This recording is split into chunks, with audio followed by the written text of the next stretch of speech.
네, 신앙송가 여행 수업을 시작하겠습니다. 시는 우리에게 어떤 메시지를 주는가에 대한 질문을 한번 할 수 있겠습니다. 시는 우리에게 어떤 메시지를 주는가? 고전에서도 그 지혜를 찾아볼 수 있겠습니다. 먼저 논어에서 우리가 한번 찾아보면 먼저 공부하는 방법론에서 볼 때 하기불사정망 사이불학적태라는 말이 있었죠. 공부하는 방법에 있어서 배우기만 하고 생각하지 않으면 남는 것이 없고 생각만 하고 배우지 않으면 위태롭다라는 이야기가 있었습니다. 하기불사정망 사이불학적태. 공부하는 방법론이 우리가 기본적으로 한번 짚어보고 또 수업하도록 하겠습니다. 자, 논어에 나오는 공부하는 방법론에서는 하기불사정망 배우고 하기불 아니불 생각사 하기불사 정망 적망 배우기만 하고 그리고 말이얼리가 나오면 앞 문장과 두 문장을 연결한다고 볼 수 있겠습니다. 배우기만 하고 그리고 생각을 하지 않으면 남는 것이 없다. 또 사이불학적태 생각만 하고 불학 배우지 않으면 사이불학적태 위태롭다라고 이야기를 했습니다. 하기불사정망 사이불학적태 배우기만 하고 그리고 생각하지 않으면 즉 남는 것이 없고 생각만 하고 배우지 않으면 위태롭다. 그래서 우리가 배웠던 것을 또 되짚어 보면서 자기 것으로 만드는 것이 중요하겠습니다. 그래서 자기의 언어로 개념을 이해해서 그것을 표현할 수 있을 때 우리가 진정으로 이해한 것이다. 이렇게 볼 수도 있겠습니다. 그래서 우리가 하기불사정망 사이불학적태 이 부분은 우리가 배움의 자세에서 늘 한번 되짚고 가야 될 부분이다 라고 볼 수 있겠습니다. 그래서 우리가 복습을 한다는 것이 대단히 중요하다. 이와 관련돼서 공자의 제자 3,000명이죠. 우리가 제자 백가라고도 할 수 있겠지만 그 중에 공자 다음 바톤을 이어받은 분이 정자입니다. 정자는 논어에 나와 있죠.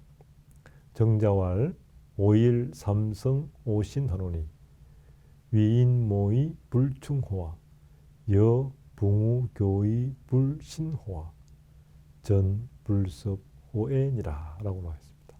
바로 정자는 하루에 3번 반성을 했다. 다른 사람을 위해 일을 할 때 여 불신호와 불충호와 충을 다 했는가. 그리고 다른 사람하고 친구하고 대할 때는 믿음으로써 다 했는가.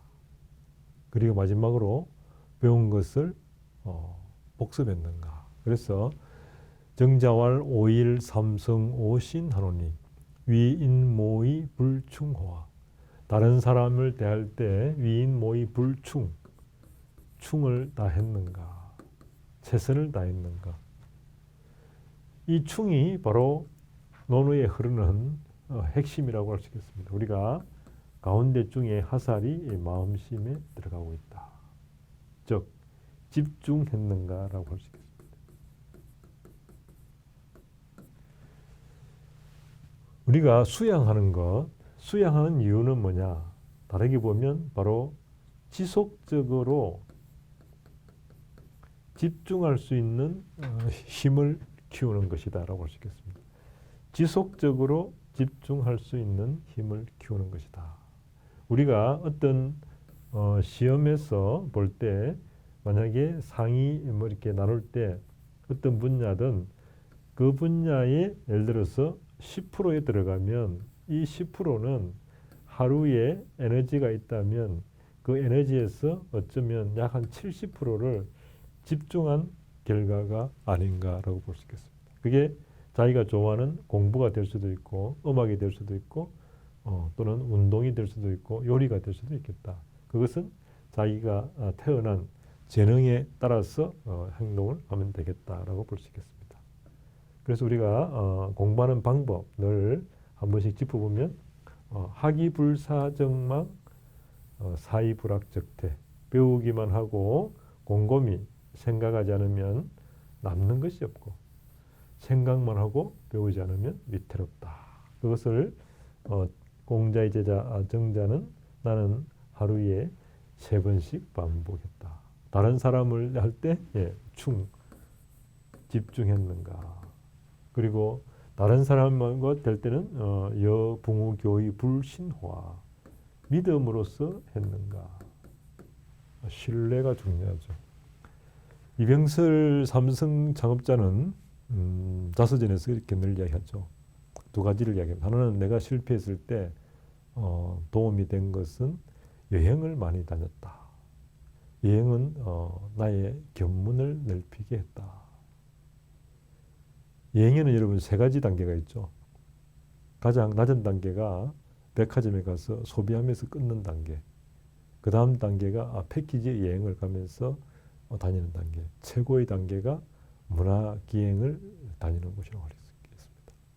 전통과 또 호흡하면서 새로운 것을 발견하는 안목이라고 할 수 있겠죠. 결국 우리가 살아가는 데 있어서 2가지 능력은 창의적인 안목 그리고 인간관계 2가지를 우리가 비교할 수 있겠습니다. 바로 그 중에 삼성 창업자 이병철 회장은 다른 사람과 행동할 때 바로 믿음이 있었는가. 그리고 일을 할 때는 성과가 있었는가. 이 2가지를 강조합니다. 즉 여행을 많이 다녔다. 그리고 일을 할 때는 성과를 냈고 다른 사람과 대할 때는 신뢰로서 다했다. 충, 믿을 신, 그리고 하나가 바로 뭐냐면 복습했다. 익힐 습자가 되었습니다. 학이 시습할 때 습이죠. 오늘 배운 것을 익혔다. 자기 것으로 만들었다. 이런 단계가 되면 우리가 군자의 단계에 갈 수 있다.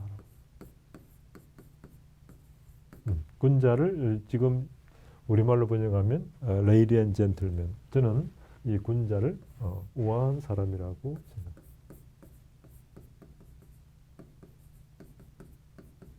우아한 사람이 될 수 있다. 이렇게 볼 수 있겠습니다.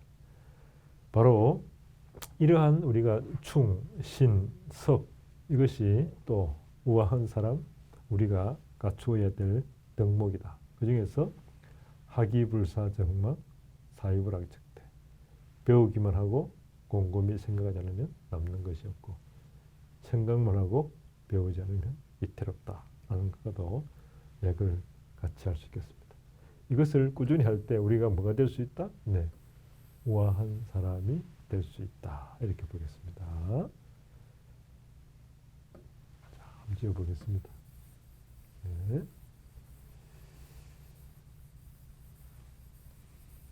두 번째, 우리가 이제 학문을 하는 방법이 또 있죠. 학문을 하는 방법을 한번 찾아보겠습니다. 이것은 기본의 기본이기 때문에 우리가 아무리 강조해도 지나치지가 않다고 볼 수 있겠죠. 두 번째, 공부하는 우리 방법. 공자의 제자에게 묻죠. 공자님이 뭐라고 이야기하죠? 공자님은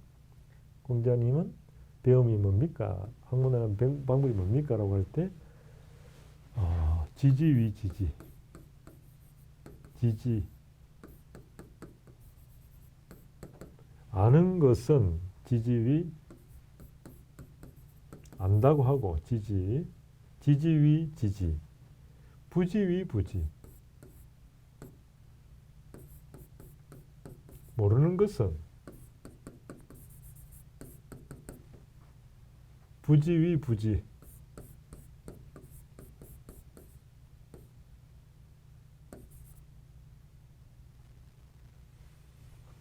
시지야.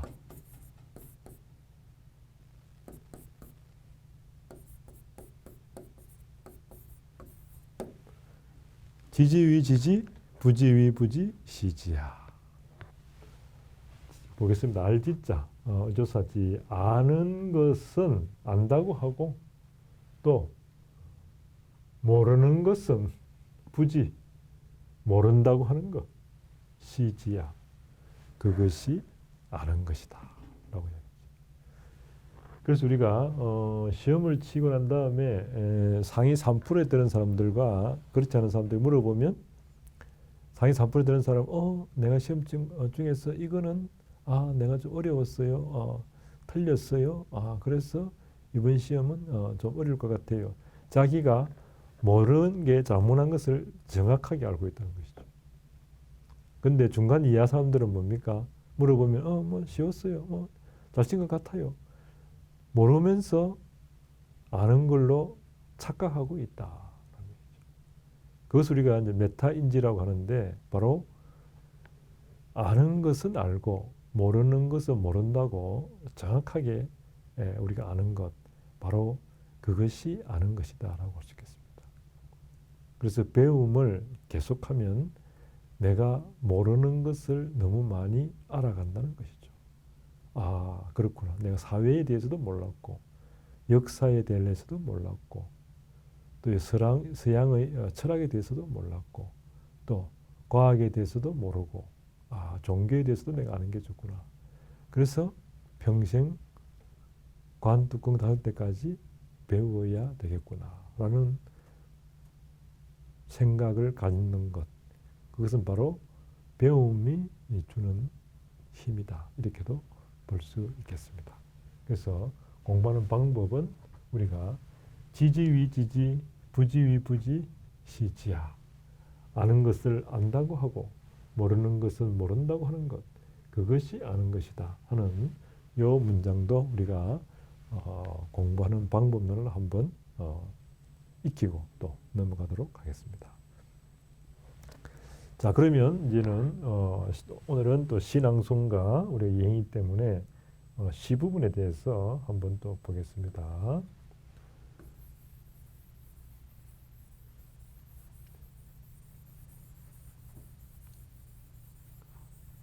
시를 우리가 가까이 하면은 분노를 막을 수 있죠. 분노를 막을 수 있다. 공자에 이제 갔을 때 공자에게 묻죠. 공자님, 애공이라는 사람이 공자님 제자 중에서 누가 배움을 좋아합니까? 그때 공자님 답변이 안내라는 사람이다 라고 얘기합니다. 왜 그랬습니까? 그러니까 안내라는 제자는 불천노 불리가, 불천노 불이가.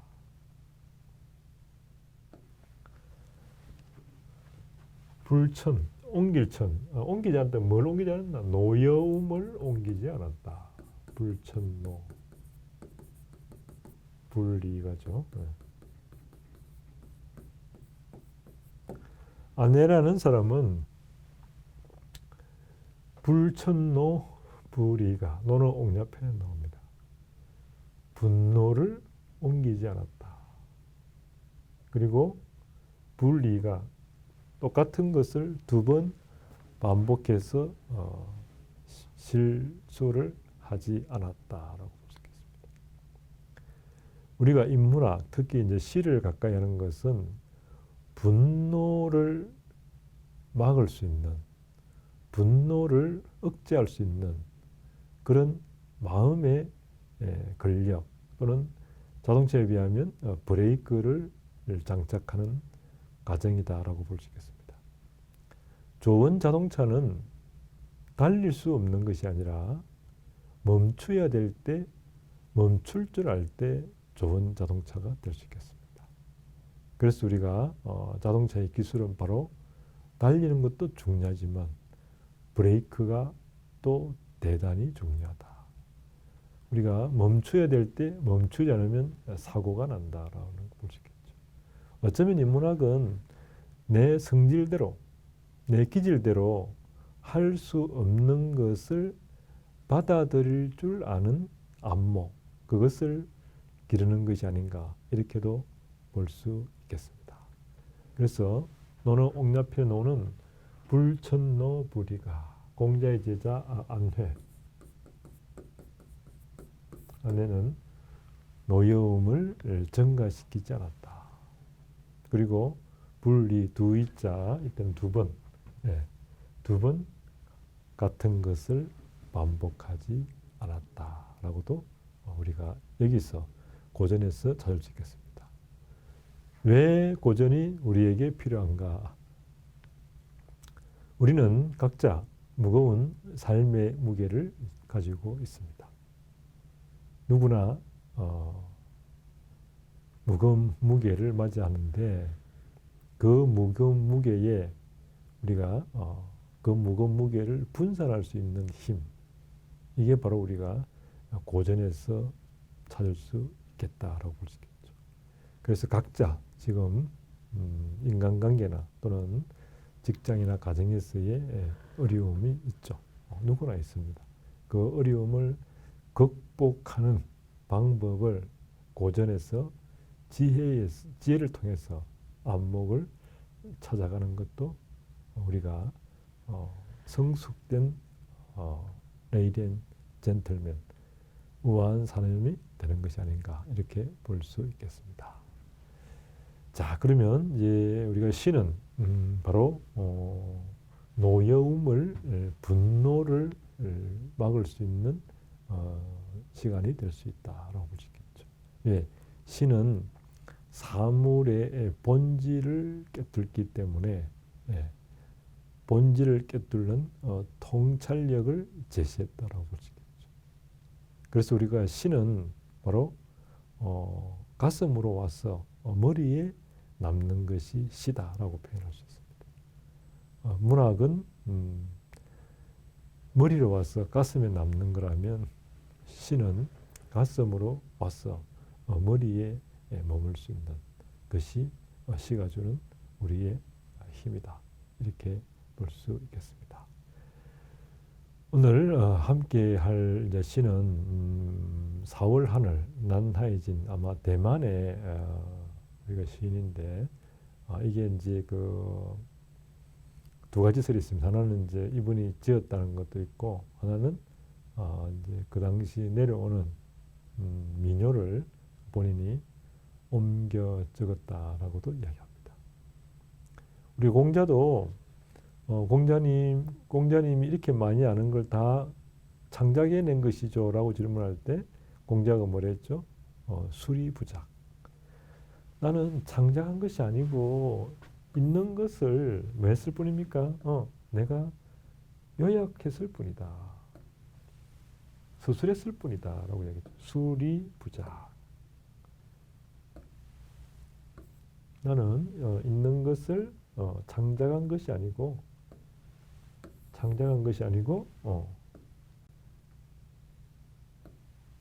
서술했을 뿐이다. 수리부작.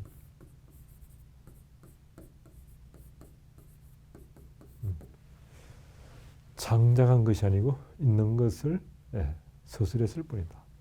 바로 여러분 그 당시에도 생활의 지혜가 많이 내려오고 있었겠죠. 그것을 공자는 기담아 들어가지고 메모를 잘했다라고 볼 수 있겠죠.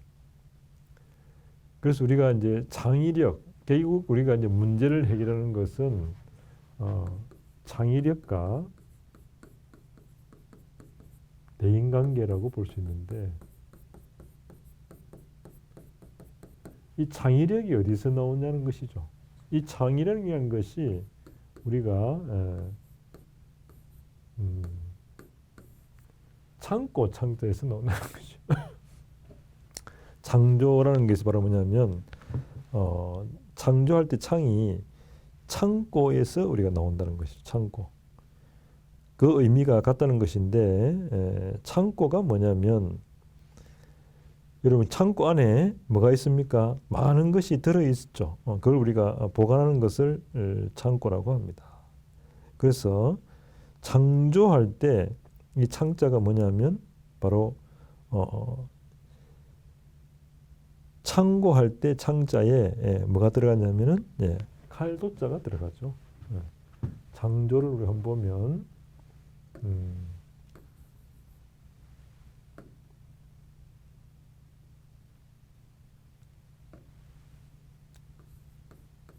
입구에 칼도자가 들어갑니다. 이게 창고할 때 창이고 이게 칼도자죠. 바로 창조라는 것은 뭐냐? 창고 안에 있는 많은 것들을 뭡니까? 칼로 가지고 칼도자. 칼로 가지고 뭐 한다? 편집할 수 있는 힘을 우리가 창조할 때 창조라고 이야기합니다. 그래서 우리가 한자는 뭡니까? 한자는 생각의 깊이를 따라갈 수 없다 하는 게 바로 창조 뜻이죠. 우리가 문제를 해결하려면 창의력이 있어야 되고 대인관계가 뛰어나야 되는데 이 창의력은 어디서 나오냐는 거죠. 창고, 창자 한자에서 보면 바로 창고 안에 칼도자라는 것이죠. 이게 창조할 창조라는 것이죠. 이걸 다르게 표현하면 가슴 속에 만근의 책이 있어야 그것을 우리가 그것이 흘러넘쳐서 글이 되고 그리고 책이 된다, 그림이 된다라는 말이죠. 바로 맥을 같이 할 수 있겠습니다. 여러분이 고전을 계속 읽는 이유는 바로 여러분의 창고에 있는 뭡니까? 생각의 그릇에 고전을 넣어서 창고를 풍성하게 한다. 그것을 우리가 칼로서 편집하면 바로 창의력이 나올 수 있다. 그래서 많이 봐야 되겠죠, 그죠? 많이 보고 많이 읽고 많이 듣고 하는 것이 우리가 이제 상식이다라고 할 수 있겠습니다. 그래서 대만의 이제 시 난하이진이 4월 하늘이라는 시를 지었죠. 난하이진 4월 하늘. 하늘이 하늘 노릇하기가 어렵다마는 4월 하늘만 하랴. 보리는 차갑기를 원하는데 누에는 차갑기를 원하는데 길을 나선 나그네는 맑기를 원하고 그리고 농부는 비 오기를 원하고 뽕잎 따는 아낙네는 흐리기를 원하네. 그렇죠. 4월 하늘 난하이진 하늘이 하늘 노릇하기가 어렵다마는 4월 하늘만 하랴. 보리는 차갑기를 원하는데 누에는 따뜻하기를 원하네. 길을 나선 나그네는 맑기를 원하는데 농부기는 비 오기를 원하네.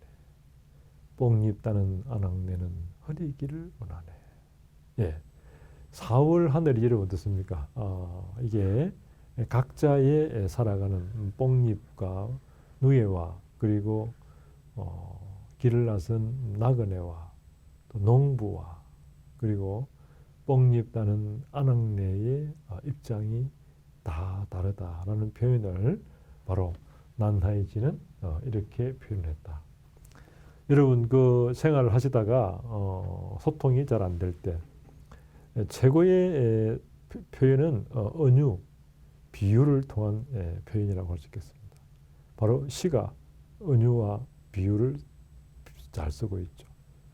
직설적인 표현은 가장 누구나 할 수 있는 표현이라고 할 수 있겠습니다. 바로 은유와 비유를 통해서 여러분들이 마음이 상할 때 또는 다른 사람과 소통이 안 될 때 난하이진의 시 4월 하늘을 한번 낭송하는 것은 어떨까 생각해 봅니다.